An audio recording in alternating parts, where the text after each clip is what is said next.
नमस्कार मंडळी, स्वागत आहे तुमचं पंकज क्लिप्समध्ये, ज्यात आपण मोठे पॉडकास्ट छोट्या छोट्या क्लिप्समध्ये टाकतो. ही स्टोरी तुम्ही नक्की एन्जॉय कराल, पण त्याआधी सबस्क्राईब करायला विसरू नका. ही हॉरर स्टोरी जी आहे ती टिटवाळ्याची आहे आणि ही एका मुलाबरोबर झाली होती. 5 वर्ष तो मुलगा होता, त्याचं नाव आपण सोनू पकडूया. त्याचं नाव मला ॲक्च्युली माहिती नाही, कारण ज्यांनी मला ही गोष्ट पाठवली आहे त्यांनी त्याचं नाव मेन्शन नाही केलं आहे. हे त्यांच्या एरियामध्ये घडलेली गोष्ट होती. आणि तुम्हाला आठवते की लहानपणी नेहमी आपले आई वडील बोलायचे ना की हे बाहेरचं खाऊ नका, म्हणजे खराब असतं, ते आरोग्याला चांगलं नसतं. तसं म्हणजे इवन आपण खूपदा ऐकलं असेल, ते 1-1 रुपयाची पॅप्सी आपल्याला आठवत असेल की आपण खायचो. कोर नॉस्टॅल्जिया भाई. तर ती पॅप्सी 1-1 रुपयाची असायची. माझी आई तर नेहमी बोलायची, ही गटारातली पॅप्सी आहे, ही खाऊ नको, गटारातल्या पाण्याने बनते, असं तसं. तरीही आम्ही खायचो एकदम बिनधास्तपणे. तर ते बोलायचे ना की हे खाऊ नका, गोला खाऊ नका, आईस्क्रीम खाऊ नका बाहेरचं, हे चांगलं नसतं, अशा सगळ्या गोष्टी. बरोबर, हे बर्फ गटारातून आणतात किंवा हे गटाराच्या पाण्याने बनवतात, अशा सगळ्या गोष्टी आपल्या ऐकल्या असतील. बरोबर, घाणेरडं तेल वापरतात. पण हे जे सोनूबरोबर घडलं ना, हे त्याच्याहूनही वर्स्ट होतं. तर त्याच्याबरोबर कसं झालं होतं ना की दुपार झाली नाही की हे पोरं खेळायला निघायचे. आणि त्यावेळी मेचा महिना सुरू होता. तर सगळे मुलं उन्हाळ्याच्या सुट्टीत दुपार झाली म्हणजे सकाळ दुपार संध्याकाळ खेळायचे, नुसते खेळायचे, जीव तोडून खेळायचे. तुम्हाला आठवतं, जिथे आपण खेळत असायचो ना, तो आईस्क्रीमवाला तिथेच फिरणार, तो जो गोलावाला आहे तो तिथेच फिरणार, फिरत राहणार आपल्यासमोरच. आणि खूप इच्छा व्हायची आपल्याला खायची, पण पैसे नसायचे किंवा आईला खूप कन्व्हिन्स करायला लागायचं. मला आठवते की आम्ही जेव्हा लहान होतो, आम्ही तो ते चॉकोबारवाले यायचे, 5चा एक चॉकोबार, 10चे 3, असं काहीतरी असायचं. तर मला आठवतं मी 3 रुपये माझ्या आईकडून आणायचो, माझा मित्र एक 4 आणायचा आणि अजून एक 3 आणायचं, आणि असे करून आम्ही ते 10ला 3 चॉकोबार घेऊन असं खायचो. तर सोनूबरोबर कसं झालं की तेव्हा खेळत होते आणि त्यावेळी दुपारचे 1-1:30 वाजले असतील, तेव्हाच त्यांच्या एरियात तो गोलावाला आला. तो गोलावाला आला आणि तो आवाज करू लागला, त्यांची जे घुंगरू असतात किंवा काहीतरी असतं त्याच्याने तो आवाज करू लागला. सगळे मुलं एकत्र जमले, ज्यांच्याकडे पैसे होते त्यांनी घेतलं. सोनूला एक मुलांनी चिडवलं त्याच्या मित्रांनी. तर तो धावत आईकडे गेला आणि आईकडे पैसे मागायला लागला. 5 रुपये काहीतरी असेल. तर आईनी देण्याची मनाई केली की नाही द्यायचं आहे, नाही, चांगलं नसतं. पण सोनू कुठे ऐकतोय. सोनू भांडला आईशी, रडायला लागला, अक्षरशः लोळला रस्त्यावर. आणि रडत रडत आईशी पैसे मागितले कसे कसे त्यांनी. पैसे घेतले आईशाने, येऊन तो गोला खाल्ला. जसं ते खाल्लं वगैरे, मजा आली, खेळला. आणि रात्री जसं तो घरी गेला ना, रडायला लागला. म्हणजे काही दुसऱ्या कारणामुळे नाही, पण रडायला लागला. म्हणजे तेजसनी ज्याने ही गोष्ट सांगितली आहे ना, तो बोलतो कंटिन्यू 3 तास रडत होता. म्हणजे ते आईवडिलांना समजत नव्हतं की नक्की ह्याच्यावर झालं आहे काय.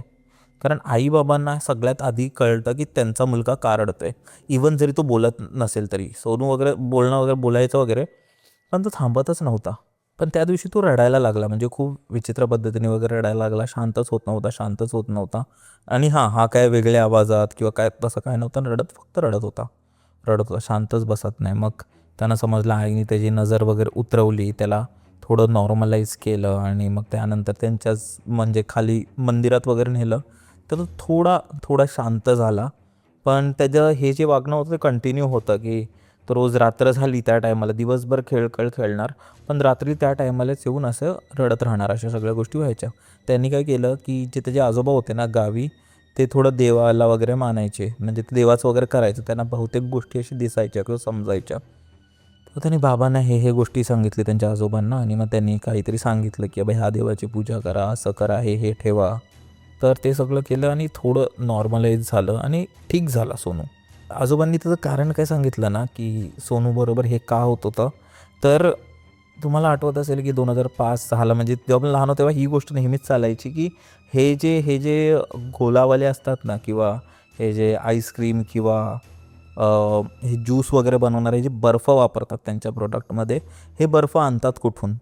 म्हणजे ह्यांच्याकडे तर काय फ्रीज नाही एवढे मोठे की लोक बर्फ जमवणार तिथे, किंवा ह्या लोकांकडे एवढा पैसाही नाही आहे की एवढं बर्फ आणणार आणि ते 5-5 रुपयाला विकणार.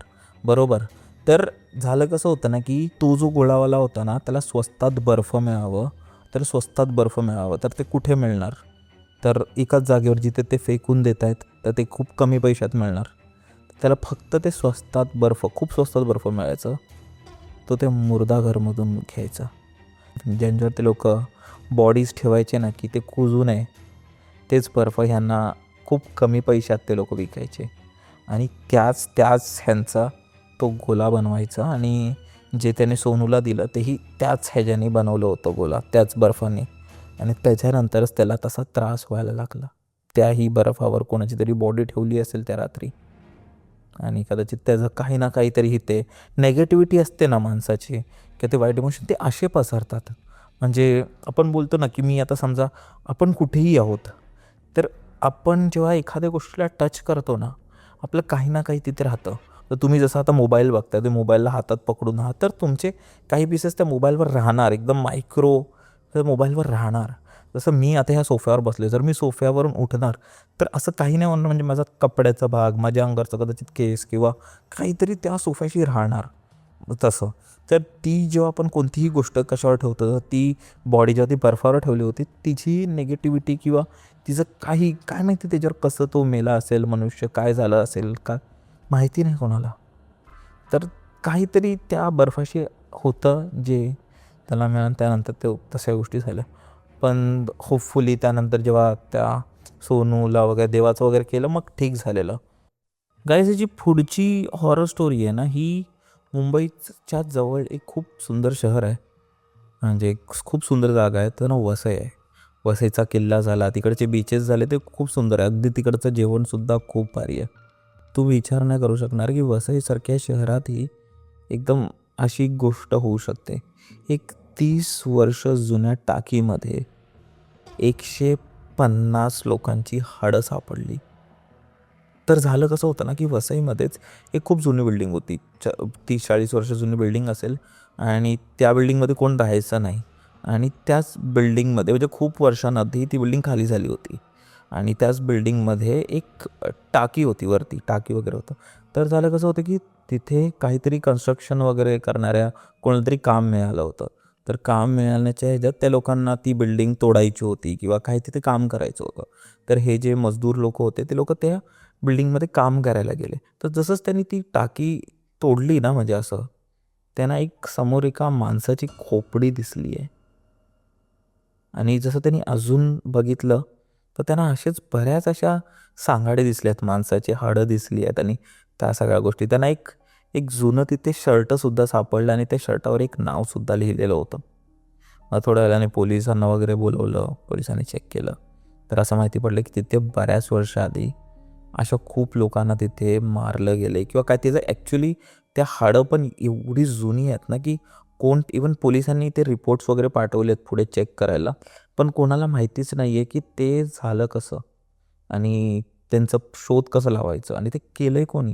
आणि ते ते कारण ते हाडं पण भरपूर वर्ष जुनी आहेत आणि त्या माणसानं खूप वर्षांआधी कोणीतरी मारलं आहे तिथे आणि त्यांचे ते एक मे बी बॉडी तिथं टाकली असेल आणि ती बॉडीसुद्धा डिकम्पोज झाली असेल.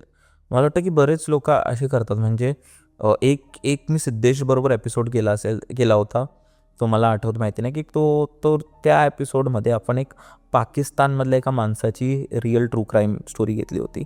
तर त्यात त्यांनी काय केलेलं ना की त्याला आहे ना, त्यांनी जवळजवळ 108 मुलांना मारलं होतं आणि त्याच्याच बिल्डिंगच्या टाकीमध्ये त्यांना इथं हे केलं होतं, काय बोलतात त्यांना, फेकलं होतं त्याने आणि तिथे त्याने ॲसिड वगैरे टाकून त्याला डिकम्पोज करायचं होतं.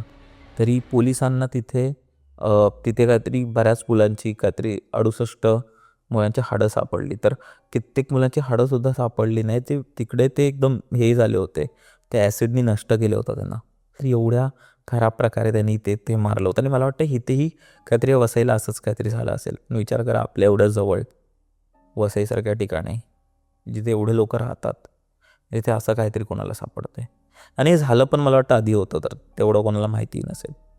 तर असं 105 लोकांचे हाडं तिथे सापडलेत आणि हे तर ट्रू हॉरर आहे, ट्रू हॉरर. मंडळी, जर तुम्हाला ही स्टोरी आवडली असेल तर डिस्क्रिप्शनमध्ये आम्ही पूर्ण एपिसोडची लिंक टाकलेली आहे, तो चेकआउट करायला विसरू नका. त्यात अशाच प्रकारच्या भरपूर स्टोरीज अवेलेबल आहेत आणि हां, सबस्क्राईब करायला विसरू नका.